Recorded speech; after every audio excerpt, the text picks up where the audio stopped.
Hi friends, రెండవ కార్తీక సోమవారం నేనైతే పేదలకి వంట చేసి భోజనాలన్నీ కూడా ఇలా పార్సిల్ అయితే చేసి అందరికీ పంచిపెట్టామండి.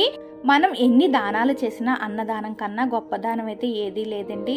అది కూడా మన చేతితో చేసి అలా పంచిపెట్టడం చాలా తృప్తిగా అనిపిస్తుంది. అలాగే ఈ వంటలన్నీ కూడా చాలా కష్టమని చాలామంది అనుకుంటూ ఉంటారు. చాలా ఈజీగా తక్కువ టైంలోనే చేసుకోవచ్చు. అది కూడా ఉల్లి వెల్లుల్లి లేకుండా, అంటే కార్తీక మాసం కాబట్టి ఉల్లి వెల్లుల్లి లేకుండా అయితే వండానండి. ఈ వంటలన్నీ ఎలా ఈజీగా చేసుకోవచ్చు అనేది ఫుల్ వీడియో లింక్ అయితే మన ఛానల్ నేమ్ పైన ఇస్తాను, ఒకసారి ఫుల్ వీడియో చూసేయండి. అలాగే మనం ఇలా పేదవాళ్ళకి డబ్బులు ఇచ్చే కన్నా కూడా ఇలా అన్నదానం చేస్తే ఒక పూటైనా వాళ్ళ కడుపు నింపిన వాళ్ళం అవుతాము.